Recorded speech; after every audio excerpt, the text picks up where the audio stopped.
The prototype pattern is another well-known design pattern. It involves creating new objects by copying an existing object, known as the prototype. This pattern is particularly useful when the cost of creating a new instance of the object is expensive or complex. In this tutorial, this is what we will create. As you can see, it displays a list of books, but if I click on the clone button will then copy the books as a new instance of the object that we're using at the moment.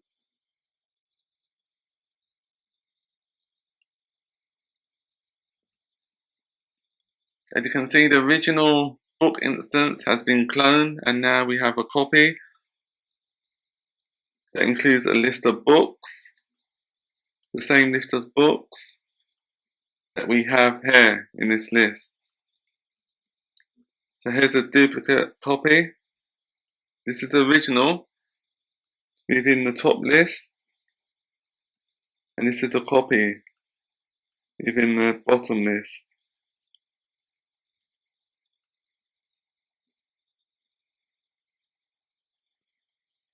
Within your SwiftUI project, the first thing we need to do is to create a new struct.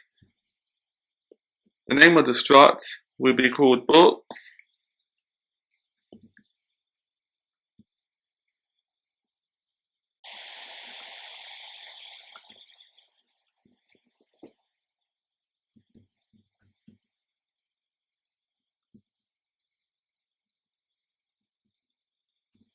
Now let's define our struct.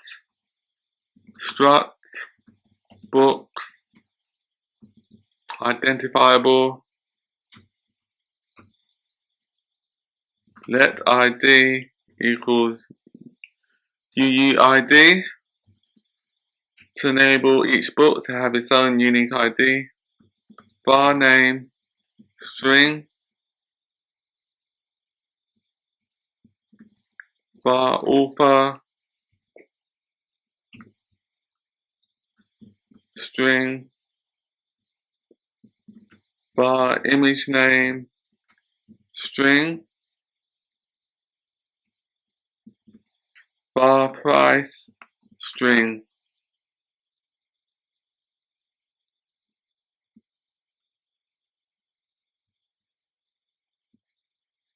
The next thing we need to do is add another new file called book list.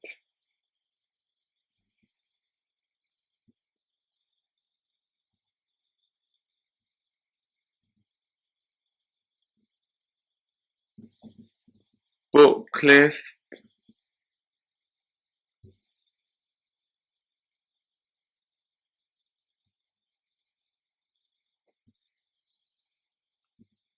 Import the following.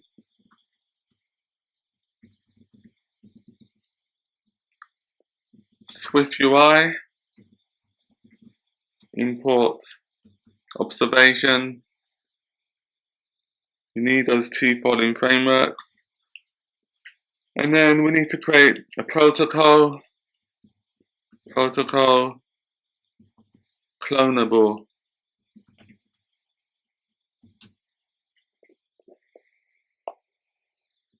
A protocol defines a blueprint of the methods, properties, and other requirements that the functionality needs.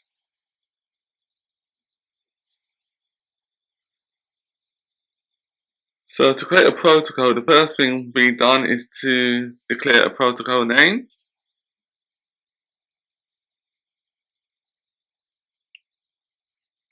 And then the next thing we need to do is to create the function signature within the protocol. Func clone self. So this means that any class or struct that adopts the clonable protocol must implement this method, and it also ensures that it returns an instance of the same type.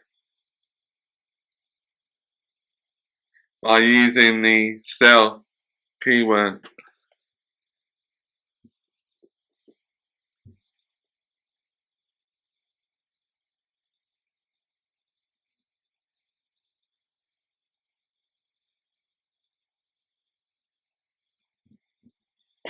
The next thing we need to do is to add observable, and then create our class book list,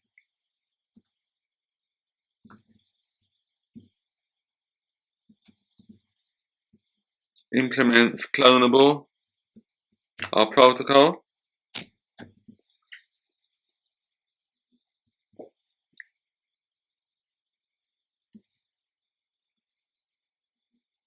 And then we can add our stubs to our protocol, which are the empty method functions.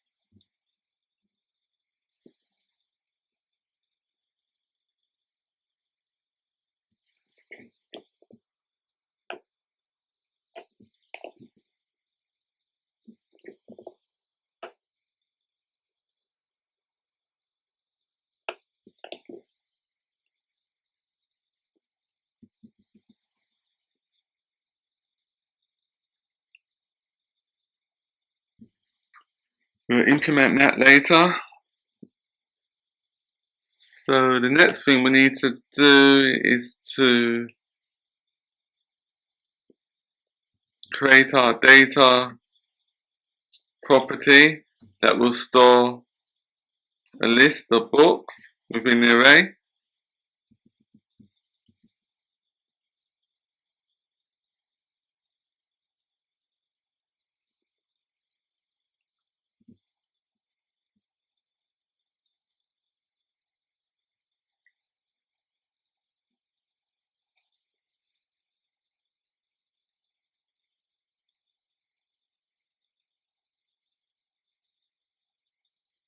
And then we need to create our required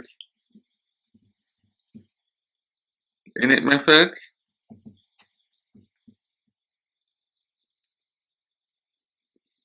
The required keyword ensures that any subclass must implement this initializer.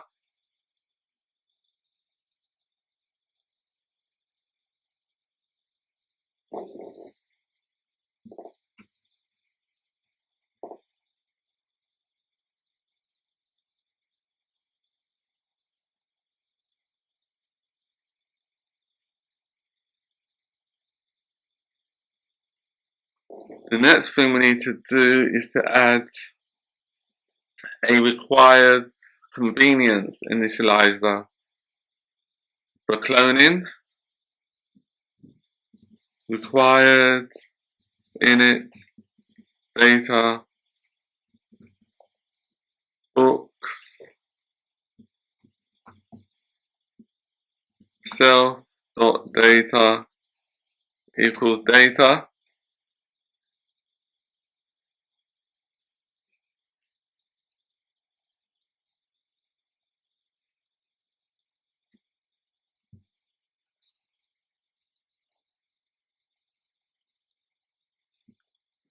So what we've done there, we assign the path in data to the data array property of the instance.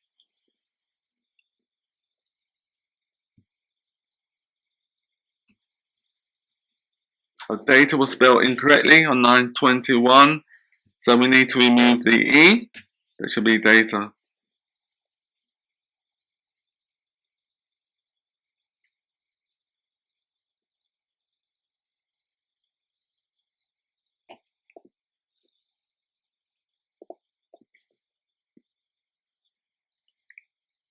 And now what we need to do is to create our fetch function. And the purpose of the fetch function is to simulate an API call that will contain a list of books func fetch. So it's the same list of books that we've been using, or that we used within the previous tutorials.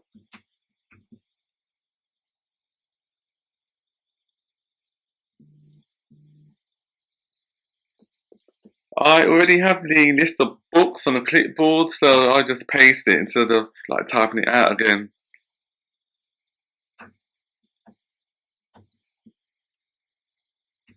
As you can see, it's the same list as I mentioned before, same list of books. So now what we need to do is to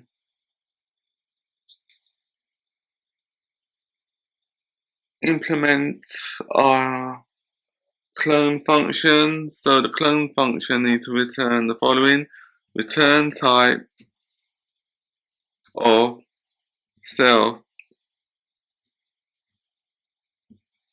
init data self data.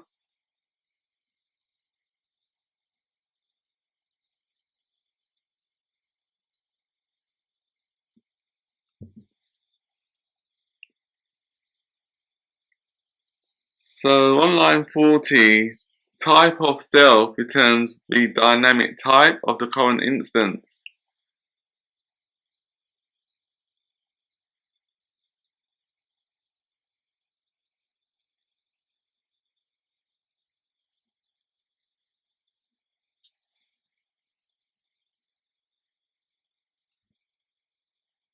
And then it creates a new instance of the same type using the same data.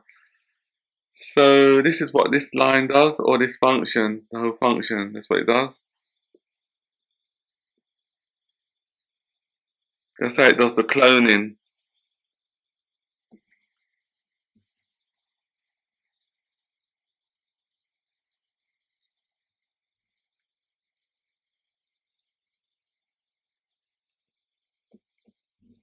Now I'll just compile it just to make sure it's okay.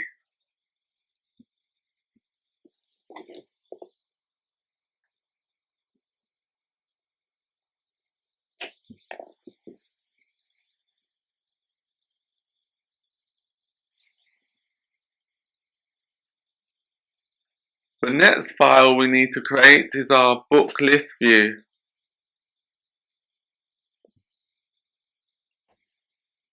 And the purpose of the book list view is to display a list of books. So we need to create a new SwiftUI file.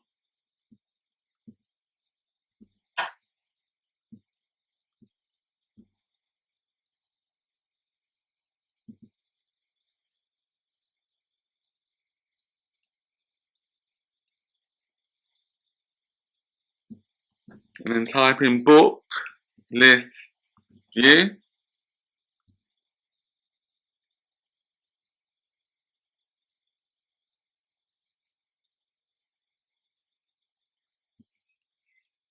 The next thing we can do is start to implement our view. Bar books book list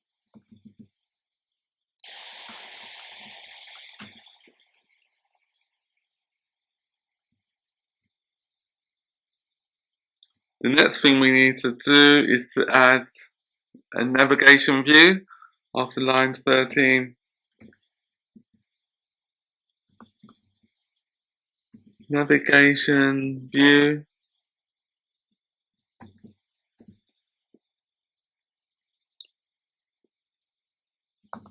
And now we can add our list to contain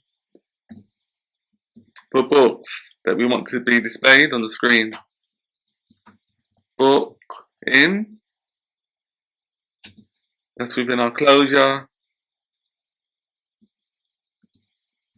hstack, alignment dot top, spacing 10.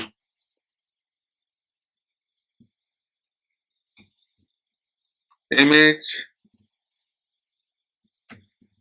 book dot image name. I'm just going to see if the previews are working because my MacBook is very slow. image name dot resizable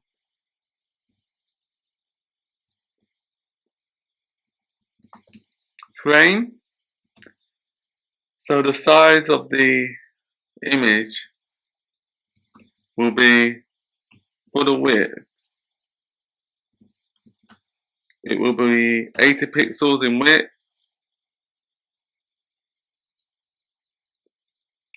and for the height it will be 120 pixels high. Corner radius, it will have curvy corners, so we just set it to 8.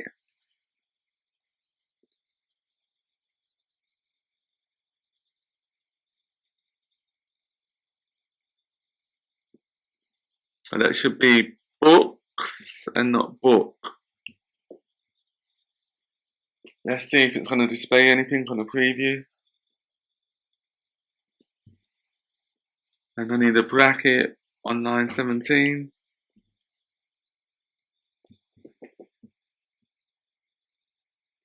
Oh yeah, we can delete our hello world text element.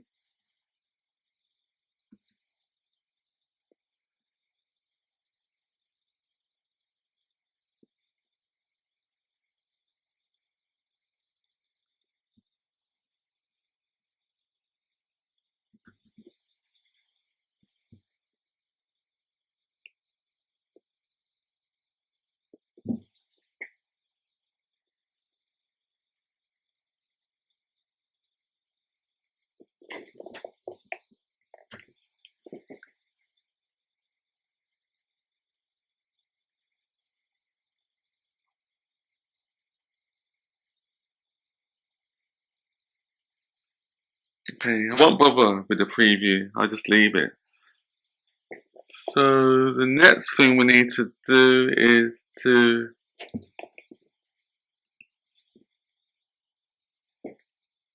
add the V-stack alignment dot leading spacing 5.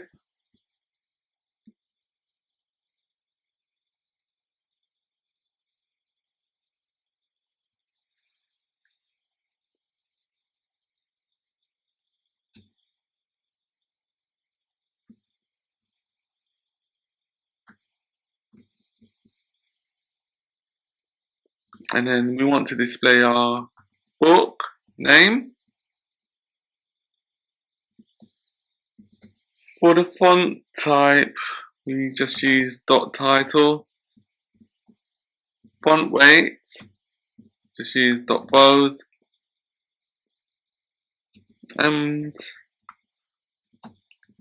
for the author, type in book author. Font type, dot subheadline. Add a spacer.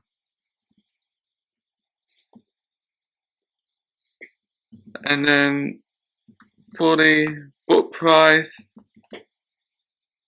book.price,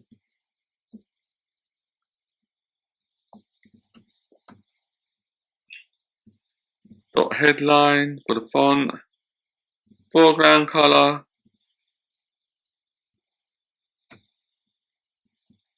dot orange. After lines 36, type in dot padding, dot vertical 5. And then after line 41, we just add our navigation bar title.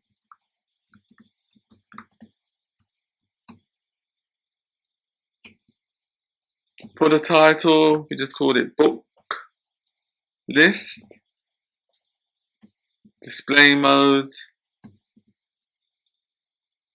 dot large or large caption, and then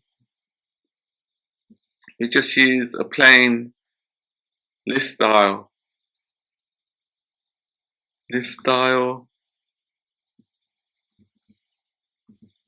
dot plane.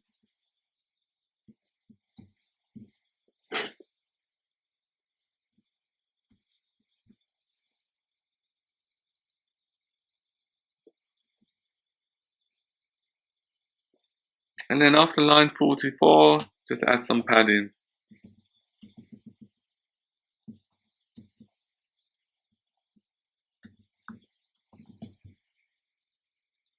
I'll just compile it.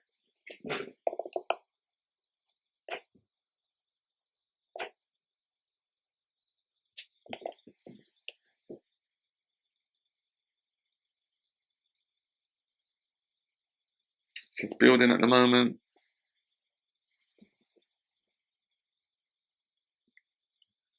In next week's tutorial, we will implement our content view so that our content view calls our book list view that we just created. And our content view will need to have a few buttons as well to perform the actual cloning of the objects.